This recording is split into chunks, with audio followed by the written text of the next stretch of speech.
Bhargav, your science teacher, going to teach you next chapter of your class syllabus, that is heat and temperature. Nowadays it's summer season started. Now you all must be feeling the heat of the sun. So, what is heat? If someone will ask you what is heat, so how you will explain him or her? So first of all that I want to tell you, heat is a form of energy. Heat क्या है? एक energy का form है which we do not see, जिसको हम देख नहीं सकते. Only we can feel with the sense of touch. Like when you do the following things, जैसे हम कभी कोई गर्म ऑब्जेक्ट छू लेते हैं तो एकदम से हमारा हाथ ऑटोमेटिकली हट जाता है, क्योंकि हमारे सेंस ऑर्गन्स इतने सेंसिटिव होते हैं कि immediately we keep away our hand from there. Like from the sun also we can understand that today is very hot. If sun is shining the whole day, or if it is cloudy day, then we feel that it's not very hot. So these are the things which we can only see, which we can only feel. So there are various sources of heat. अब heat के बहुत सारे sources हैं, like sun, flame means burning flame of anything. Like rubbing hands, if we are rubbing hands then also we can have some heat, or rubbing something, if two objects are rubbed then also heat is produced.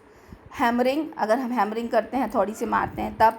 Electricity. So there are so many sources of heat. Feeling of hotness or coldness, अब हमको कब गर्म लग रहा है कब ठंडा लग रहा है, these are the two relative terms and they are related to gain or loss of the heat. अगर ज़्यादा गेन कर लिया हीट तो it becomes hot, if it is losing then it becomes cold. So they are relative terms and they are related with gain और loss of heat. Then अगर हम कभी हाथ रब करते हैं तो क्या होता है, we are rubbing means we are doing some mechanical work, हम लोग कुछ काम कर रहे हैं मैकेनिकल वर्क, उसकी वजह से हमारे हाथ गर्म हो गए. तो यहाँ क्या हो रहा है, एक एनर्जी दूसरे में ट्रांसफॉर्म हो रही है, means mechanical energy is transforming into heat energy. इसी तरह से जितने भी एग्जांपल्स हैं, लाइक इलेक्ट्रिसिटी है, if we are heating something by using electricity, तो then what happens, electrical energy is transforming into heat energy. So this is how the change of energy is there. Energy will never end, यहाँ से वहाँ एक form से दूसरे form में transform होती रहती है. So this is about the heat. Now hot and cold हमने आपको बता ही दिया कि sometimes we feel very hot, sometimes we feel very cold. Like if you will touch the ice cream it is very cold, if you will touch the hot burner of any stove so you will feel hot. So these are the relative terms. A cold object has less of heat energy. Cold object में क्या होती है, कम energy होती है. In it that heat energy in your hand.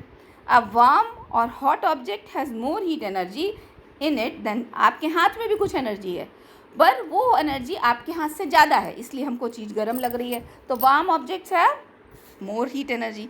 सो अब आप किसी भी चीज़ को टच करके ये बात को फील कर सकते हैं कि किसमें कितनी एनर्जी है और कौन हॉट है कौन कोल्ड है. सो दे आर रिलेटिव टर्म्स. आप चाहें तो ये भी एक एक्टिविटी घर पे करके देख सकते हैं, as given in your book, कि आप पहले 3 बोल्स ले लीजिए, एक में हॉट वाटर डालिए, एक में एकदम आइस चिल्ड वाटर डालिए और तीसरे में टैप वाटर डालिए. अब ए आपका हॉट वाटर का है, बी आपका नॉर्मल वाटर का है और सी आपका कोल्ड वाटर का है. अब आप अपने लेफ्ट एंड राइट हैंड को एक एक गर्म और ठंडे में डाल दीजिए and immediately after that you dip your hands in the normal water. तो what you feel, अगर आपने ठंडे में डाला था तो आप जब उसमें डालेंगे तो वो आपको उसके कंपैरिजन में गर्म लगेगा, और जब गर्म में डाला था तो आप जब इसको नॉर्मल वाटर में डालेंगे that will seem that it is ठंडा. तो इससे क्या होता है कि दीज आर रिलेटिव टर्म, एक दूसरे के कंपैरिजन में हम कहते हैं कि ये ज़्यादा गर्म है या ज़्यादा ठंडा है. So this is about the heat. अब नाउ हीट अगर है तो उसको हम मेज़र भी करते हैं, कोई भी एनर्जी है उसको मेज़र भी कर सकते हैं, उसको कितनी एनर्जी है इसको भी इस टर्म्स में भी डिफ़ाइन करते हैं. तो आता है एक कॉन्सेप्ट टेम्परेचर का. अब आप यूजुअली जब आपको से कोई पूछता है आज इलाहाबाद का टेम्परेचर 43 मैक्सिमम था, मतलब इट वाज क्वाइट हॉट. और जब आप कहते हैं विंटर्स में today it was 17 degree centigrade, मतलब ये काफ़ी कम था।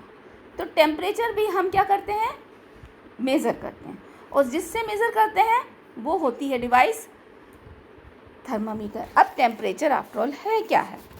Temperature is nothing the measure of heat, कि कितना मेज़र हो रहा है वो उसको कहते हैं टेम्परेचर। और you can say the degree of hotness और कोल्डनेस, किसी भी चीज़ कितनी गर्म या कितनी ठंडी है वो उसका टेम्परेचर बताता है, दैट इज़ टेम्परेचर।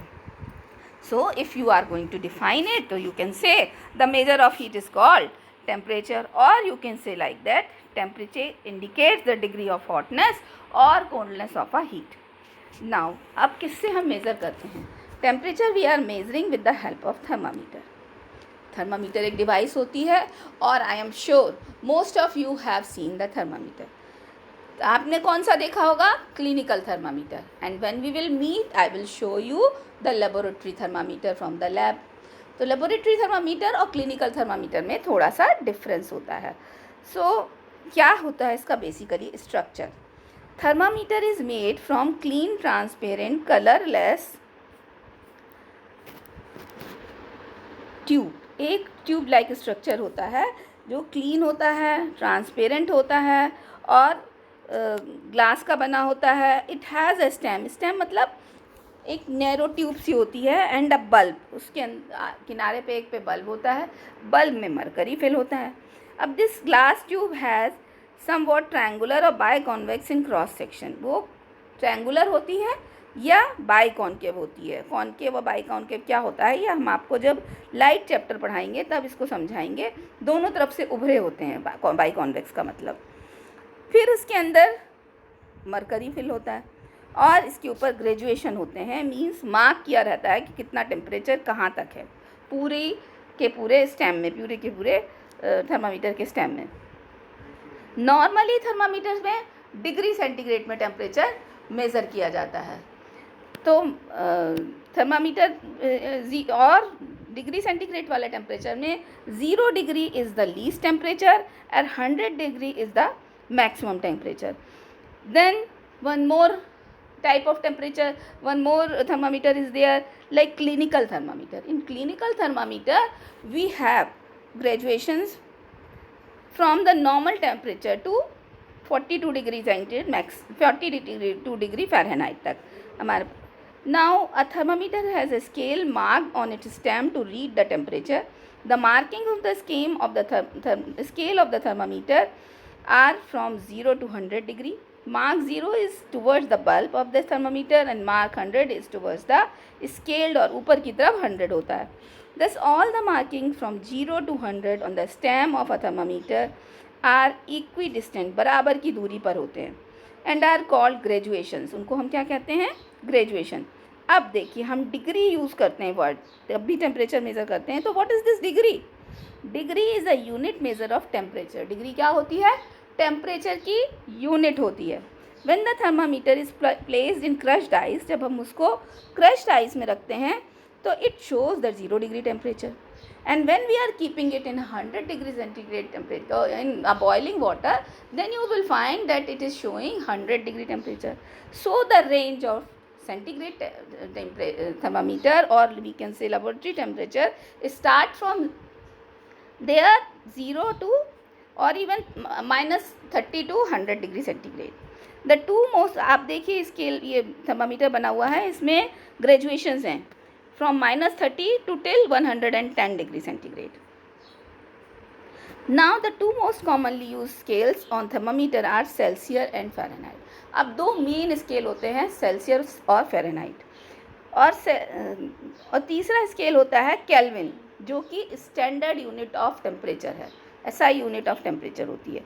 अब सेल्सियस और सेंटीग्रेड स्केल्स में एक रिलेशनशिप होती है, वो आप इस फॉर्मूले से देखिए। And if you will do this, note it down and learn this formula, then you can convert. Fahrenheit में अगर आपको टेम्परेचर दिया है तो आप उसको डिग्री सेंटीग्रेड में कर सकते हैं, और सेंटीग्रेड में दिया है तो you can do it in the Fahrenheit. तो these formula F is equal to C into 9/5 plus 32, that means from Fahrenheit to centigrade you have to use this formula, and from centigrade to Fahrenheit you have to use C is equal to 5/9 F minus 32. By putting the values, we can convert the temperatures in this way. So this is all about today. Now we will move on to the next video for rest of the part of this chapter.